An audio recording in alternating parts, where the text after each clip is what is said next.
Ahlus sunnah wal jamaah berprinsip, saudara, bahwa kalimat tauhid hanya satu, yaitu la ilaha illallah, yang di dalamnya mengandung unsur rububiyah, uluhiyah, asma dan sifat yang menjadi satu kesatuan, tidak boleh dipilah, tidak boleh dipisahkan. Kita buktikan di dalam surat Al-Fatihah ini, ya ada tauhid rububiyah, ya ada uluhiyah, ya ada asma dan sifat. Yang jadi pertanyaan, apakah ketiganya ini dipilah oleh Allah?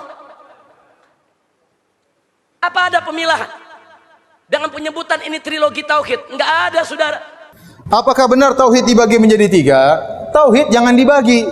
Tauhid jangan dibagi. Tauhid itu artinya mengesahkan Allah Subhanahu wa taala. Jadi zaman Nabi tidak perlu dibagi-bagi, ya. Kenapa ada orang sekarang membagi tauhid? Sebenarnya untuk menyatukan kembali tauhid. Kenapa? Karena di sebagian juz dari tauhid ternyata ada penyimpangan. Dahulu saya tanya, para sahabat semua percaya menciptakan alam semesta Allah atau tidak? Semuanya percaya. Para sahabat tidak ada yang berbuat syirik, tidak ada yang minta kepada penghuni kubur, ya. Tidak ada yang pergi ke dukun, ya, sehingga mereka dalam hal ini juga benar.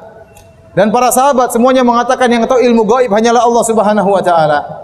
Kemudian sekarang timbul masalah baru di zaman sekarang, ada orang percaya Allah itu pencipta satu-satunya, tapi dia juga berdoa kepada mayat.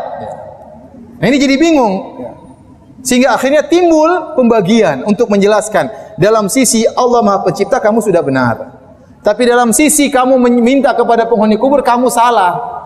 Nah, salahmu itu namanya tauhid uluhiyah dalam hal ini. Adapun meyakini Allah mencipta itu sudah benar. Ini disebut dengan istilah tauhid rububiyah. Maka saya katakan asalnya tauhid tidak perlu dibagi. Pembagian itu datang bukan dalam untuk memecah-mecah tauhid, tapi dalam rangka menjelaskan yang keliru. Paham? Seandainya tidak ada kekeliruan, tidak perlu ada penjelasan. Dan pembagian ini hanya sekedar untuk penjelasan. Ini mimbabil bayan untuk menjelaskan. Sebagaimana orang Arab dahulu tidak ada membagi, bahasa Arab terbagi menjadi fi'il, kata kerja, isim, kata benda, huruf, tidak ada. Tapi kenapa dibagi? Untuk bisa menjelaskan dengan baik. Zaman Nabi juga tidak ada bagi, bahwasanya hukum terbagi menjadi wajib, sunnah, mubah, makruh, haram, enggak ada. Nabi tidak pernah ngomong demikian. Tapi para ulama menjelaskan agar mudah memahami. Oh, ini wajib. Oh, ini sampai ke derajat wajib. Ini cuma sunnah. Ini mubah. Pembagian itu dalam rangka untuk menjelaskan. Nah, Anda mau bagi tauhid menjadi berapapun terserah. Yang penting jangan salah menjelaskan. Oleh karenanya ada para ulama bagi tauhid menjadi dua. Ada ulama bagi tauhid menjadi tiga. Tatkala mereka menemukan penyimpangan dalam berbagai macam bidang, maka mereka membagi tauhid menjadi tiga contohnya. Ternyata didapati ada orang menyimpang dalam masalah asma wa sifat. Ada yang nolak sifat, maka dikatakan, oh ini kesalahannya dalam tauhid yang berkaitan dengan nama-nama dan sifat Allah. Oh ini kesalahannya mereka minta kepada mayat, ya.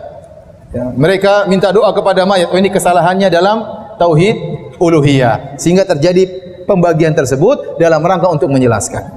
Kalau Anda tidak usah bagi juga tidak jadi masalah. Yang penting Anda bisa jelaskan kesalahannya. Ya. Nanti kalau saya bilang sama orang, kamu tidak boleh minta sama mayat, tidak boleh doa minta sama sunan. Memang saya salah? Iya, kamu berbuat kesyirikan. Siapa bilang saya syirik? Saya meyakini Allah Maha Pencipta. Ini sunan hanya sebab saja. Nah, nanti gimana jelasinnya? Kamu tauhidnya yang itu benar, tauhid yang ini salah kan? Terpaksa membagi, paham?